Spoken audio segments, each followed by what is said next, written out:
It turned out to be a gorgeous day here in Fairfield. There are so many other things you all could be doing today. You could be outside, playing with your kids, going for a walk, but you're here. Why are you here? Because we're fighting for the independence of our 169 municipalities throughout Connecticut. That's why we're here.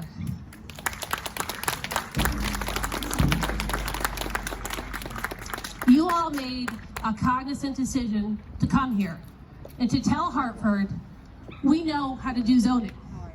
Local zoning decisions are best made in the hands of our communities. We're the experts.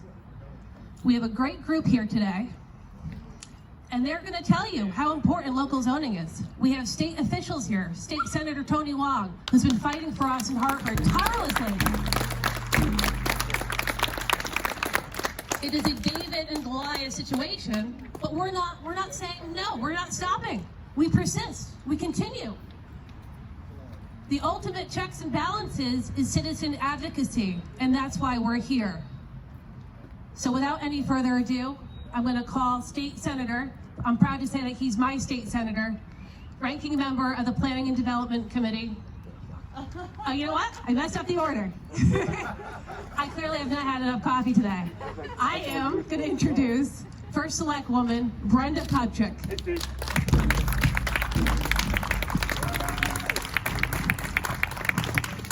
Well, good afternoon, everybody, and welcome to those of you outside of Fairfield to our lovely town, and welcome to the members of our community who came out on Saturday because you care so much about this issue.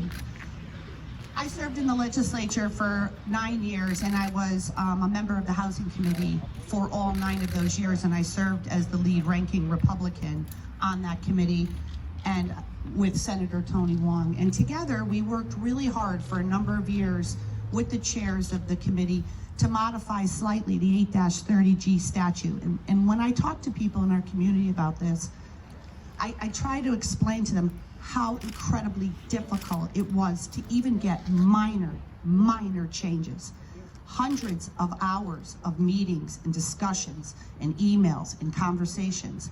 And when we finally were able to do that, we got it through the House and Senate, and Governor Malloy at the time vetoed the legislation. And we were able to muster up enough votes to override the veto. And these were just such small changes, allowing seniors to count as a full point in our count for affordable housing units. Small, minor changes. I always felt while we were serving in the legislature together, Senator Hwang and I on the Housing Committee, that there was just a disconnect between urban legislators and suburban legislators discussing just basic facts of this legislation and how it impacts our town. And frankly, we showed for years how the 8-30G statute was not gaining immeasurably more affordable housing in our towns, but really was allowing for predatory development to have an impact on our communities with just a small amount of affordable housing. I want to thank Senator Hwang for his hard work on the Planning and Development Committee. Obviously, you're all here because you read those bills, and they're fairly frightening about how we would lose control over our own infrastructure, how we would lose control over how our town plans and develops for the future. And so these are important issues that our community needs to discuss at length, and all stakeholders need to be at the table for these discussions. So I want to thank Senator Hwang for his hard work on the Planning and Development Committee. And I want to also thank Alexi Harrison and Pat Sasser for their hard work as advocates, just trying to bring awareness to this issue. I know a lot of people think that this is not my backyard kind of opposition to this, but it is not. It's just simply saying that we want control over our own communities. And we are in Fairfield, for example, and I sent out a newsletter last night explaining everything that Fairfield is doing and has been doing.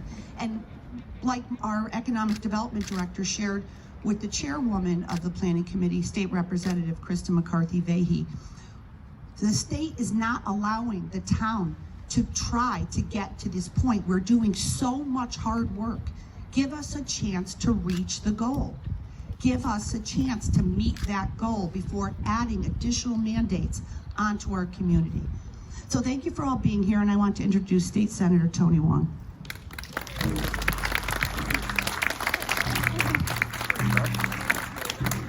Thank you, Brenda. It's great to be here with you all, and thank you very much for giving up your weekend to join us, because this is a critical issue in the state of Connecticut. But it's local, and that's what's important, is the fact that we in the state of Connecticut have a housing need. We need to create affordable, diverse, and accessible housing, no doubt.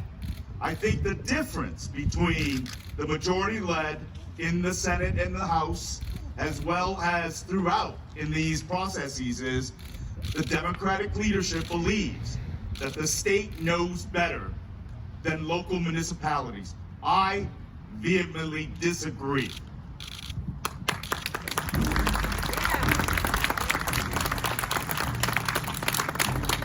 And we all want to strive for solutions, but the solution should be a collaborative one where neighborhoods, local, state, and federal government gets involved in a collaborative manner. And when we look at solutions, it should not just simply look at suburbs, but it should look at our cities and our rural settings for housing opportunities. That is how we create better solutions for our state, not to single-handedly from the state telling our municipalities what they must do. So let me begin by saying we are sitting in this beautiful town green, and right across that corner there is the homestead of Roger Sherman. Roger Sherman is one of the founding fathers of this country.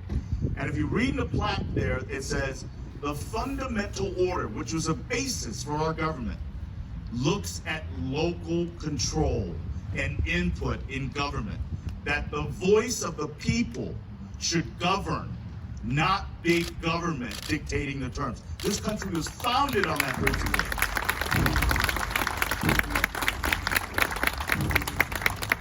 So for those people, as we know these bills that are being actively made aware through CT 169 strong, and many of the advocates that are here today.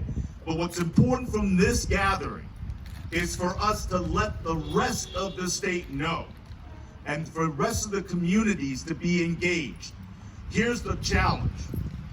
We are in a midst of a very tumultuous and emotional time in which race dynamics, social equity is at the forefront of our viewpoint. I agree that we have to raise a level of consciousness to that. But when we look at this solution to housing and zoning solutions directed from state control to our local communities, it does nothing to address those important questions. It does nothing from the bills that are proposed to increase diversity, to increase opportunities for a diverse population to participate in all communities. That is important to note. And to a certain degree, the scapegoating of suburban communities, that they are exclusionary and with bad intent. I will share with you, as a legislator representing Fairfield and Westport, and as you look at the other corner, there was a recent decision by our local planning and zoning board to increase high-density housing right at the edge of this Old Post Road. Our local planning and zoning board approved this measure, but with restrictions on parking safety, on density height that's consistent with the community from an architectural design. That's not exclusionary, that's smart and connected policy making.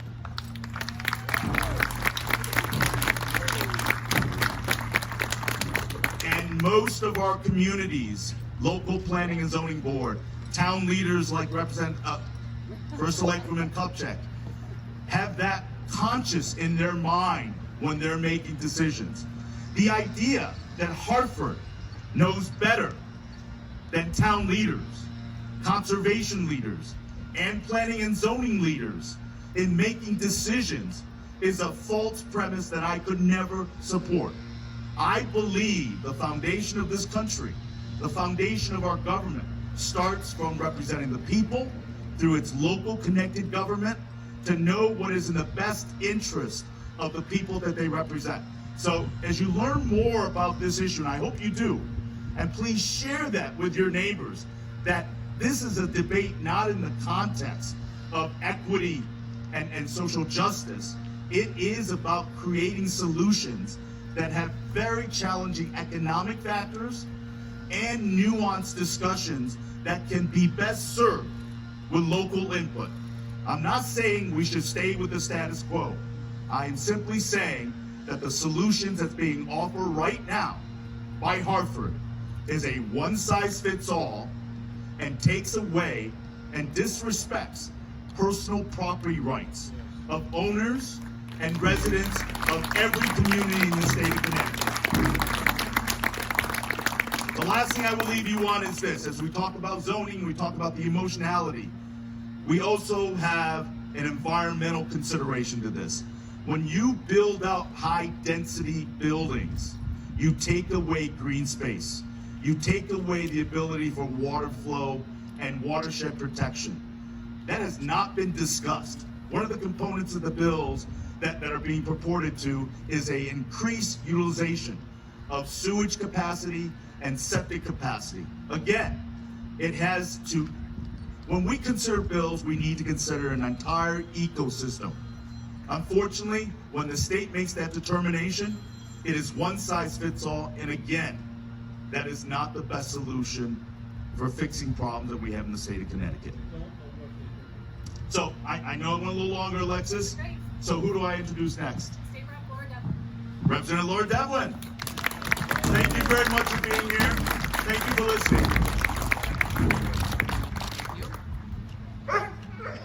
Hey everybody, it is so great to see all of you out here today. Thank you for making time in your weekend to show up, to stand up, and to share your voice about what is happening out of Hartford. And you know, I don't think there's probably anybody who would disagree with the notion of providing diversified housing options and affordable housing options.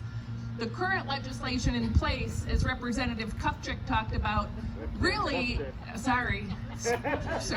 Selectwoman Brenda Kupchick spoke about, really is not helpful to a large degree. It does focus a lot on rentals, which does not get people into home ownership. What's happening now out of Hartford, I'll tell you, it is complicated, right? There is one massive bill that included multiple aspects of it that I refer to as sort of the omnibus bill that seeks to take local control and dictate zoning out of Hartford. But what has also happened is each piece of that bill has been broken up into separate pieces of legislation that have hit the Transportation Committee, the Education Committee, the Housing Committee, certainly in Planning and Development. They're also in the Finance Committee. So there are multiple vehicles for the majority legislators to take steps with multiple vehicles to make changes to our zoning. As Senator Hwang said, you know, it's not about the status quo, but it's about giving towns local control, keeping home rule. That's not really local control or local decision making. And what it takes to influence legislators in Hartford is for people like you, like your neighbors, to take the time to stand up and to let your voice be heard. I know it's hard to get a lot of information about what happens out of the Capitol. We certainly try through our newsletters. Brenda's newsletter yesterday really gave a great summary of all of the different pieces. And I have to say, CT 169 Strong, which Maria Weingarten is one of the champions and founders of, is a great resource. So I encourage you to stay involved, stay informed, share your voice. and encourage others as well. You know, we can really only do so much in Hartford. It takes the rest of our citizens to stand up and to let their opinions be known as well. So thank you. And I do want to introduce, yes, so we have a freshman legislator out of Greenwich, Kim Fiorello, who I have to tell you is a powerhouse, and she is a new legislator, has come on strong in fighting this issue as a member of the Planning and Development Committee. So really happy to welcome her to Fairfield, Kim Fiorello. Thank you so much, Laura. You're welcome. Thank you so much, everyone, for being here. I just want to give you all big hugs and, you know, kisses of freedom. But my name is Kimberly Fiorello. I'm a state representative from Greenwich and Stamford, and I'm so pleased to join you guys in your beautiful, beautiful town. What a lovely green you have. And I just came from an affordable housing event in Greenwich where we unveiled a beautiful plaque thanking all the folks who were involved in the new housing that Greenwich was able to provide under the category of capital A affordable housing. And Governor Lamont was there as well. And I want to share with you that, you know, his remarks were fantastic. He really saw the value that Greenwich can solve the issues of affordable housing in beautiful ways. And there were so many people there today too. So I'm very hopeful that our message that the towns can solve our problems, that the towns can do it in a way that is cohesive, that is positive for the townspeople, is resonating and is getting to our governor as well. I want to tell you that the town resolutions, your emails to legislators, your letters in your local newspapers, they are all making a difference. Your attendance at this rally, it all makes a difference. And every time we wonder about, you know, do we have any say? We absolutely do. I mean, this entire government gets all its power from us, the people. So don't ever hesitate to think that, you know, your voice is too small. It is. Together, it's even bigger, and every voice counts. And again, thank you so much for all that you do, especially CT 169. Thank you. Thank you to our state legislators and First Selectwoman Kupchick. I'd like to invite a special friend from West Haven. He's in the trenches when it comes to zoning. Stephen Mullins. He never says no. He always is ready to fight, and I'm happy to welcome him to Fairfield. Stephen?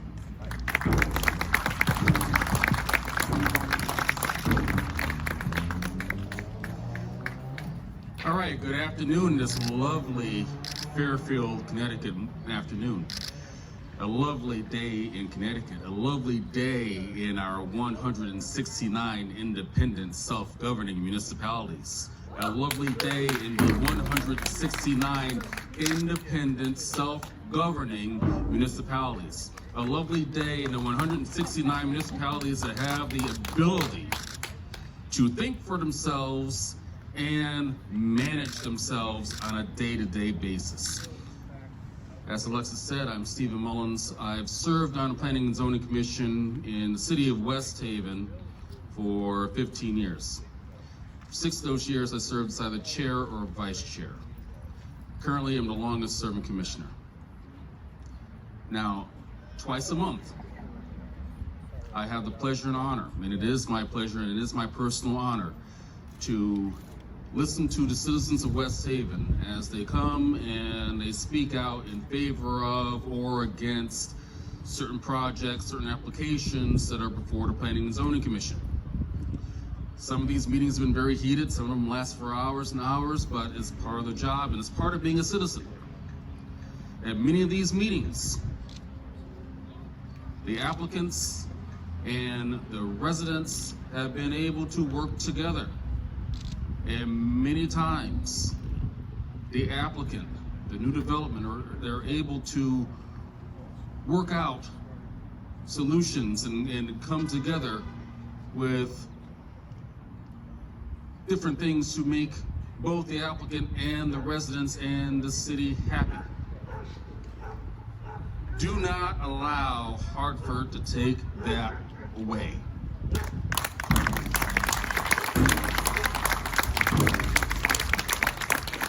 I'm going to give you this example. We're here in Fairfield. You're governed by a board of selectmen, led by your first selectwoman. How would you like the Board of Aldermen in New Haven to manage the operations of Fairfield? The parks, the schools, public works. How would you like, if you live in Stamford, how would you like for the Ridgefield or the Weathersfield City Council to manage the day-to-day operations of what goes on in Stamford? How would you like the Board of Education in Hartford, City of Hartford, managing the day-to-day operations of what goes on here in Fairfield? It's the same thing. You will allow nameless and faceless bureaucrats in Hartford to run planning and zoning for your city. No. We cannot allow that. We are home rule. That is what we're based on.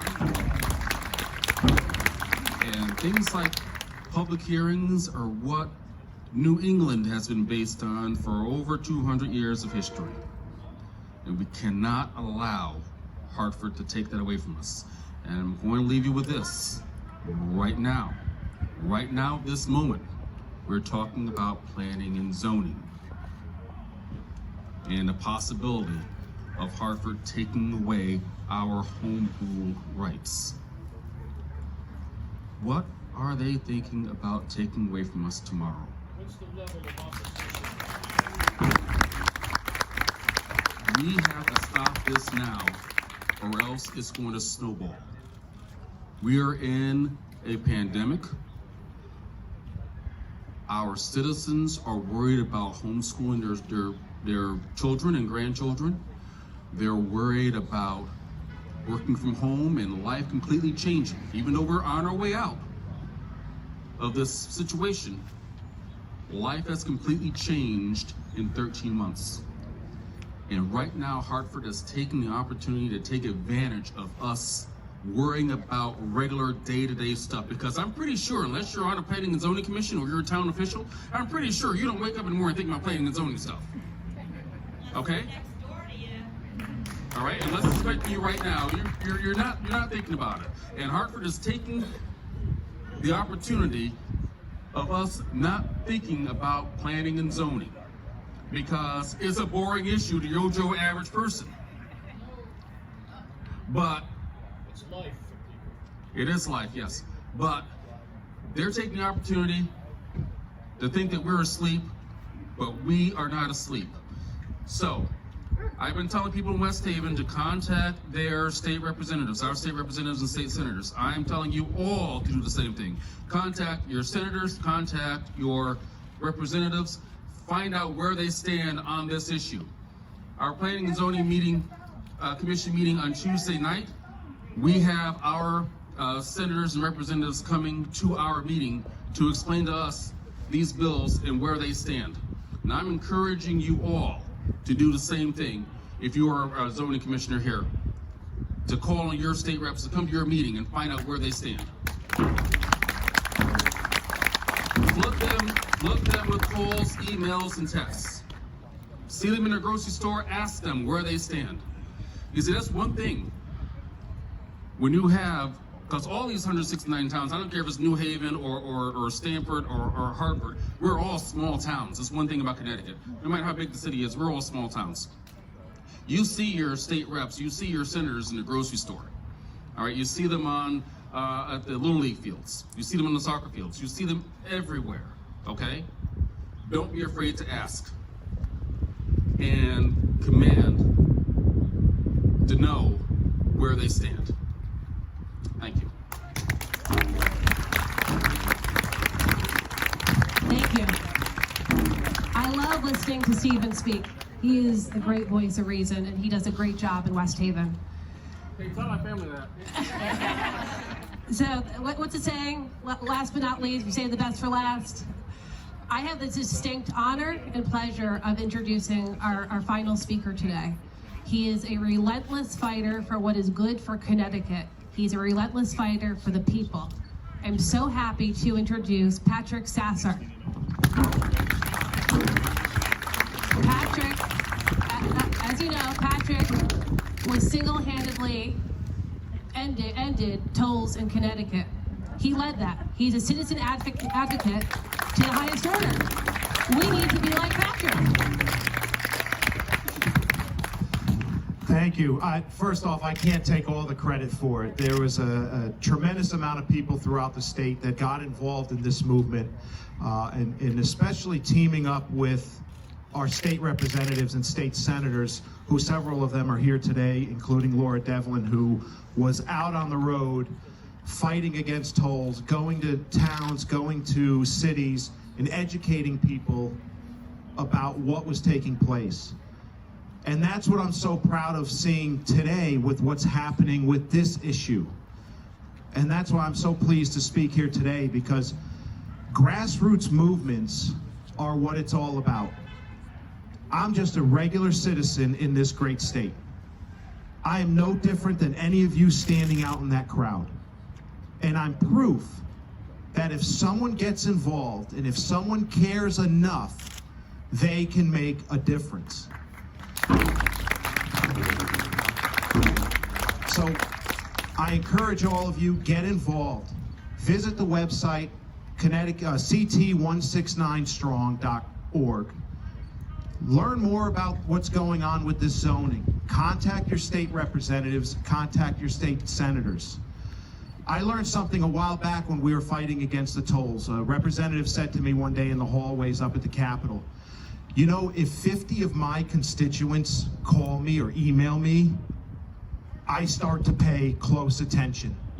That's all it takes. They don't need to hear from thousands of people. They just need to hear from enough voters in their districts that they start to become concerned. That's our job. That's what we're supposed to do. So I'm so proud of this group that is formed. There are other grassroots movements that are beginning to grow in Connecticut. NoTollCT.org is proof that grassroots efforts are effective. So thank you guys. Thank you for allowing me to speak today. Keep up the fight.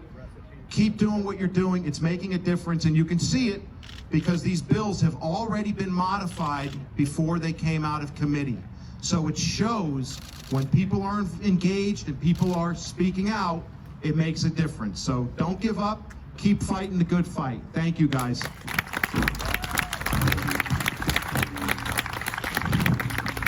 So that is the end of our speaking portion of our rally today, and I want to thank everybody for being here. Your voice really matters. You know, there are only a few weeks left of the legislature, so it's really, really vital we keep the heat on our legislators. I call on all of you, just as Stephen said, just as others have spoken about, contact your state senator, your representative. Tell them a one-size-fits-all blanket zoning rule will not work for Connecticut. What is good for East Haven may not be good for Fairfield. What may be good for Groton may not be good for Southbury. Local rule matters. Thank you for being here. CT169strong.org. Have a great day.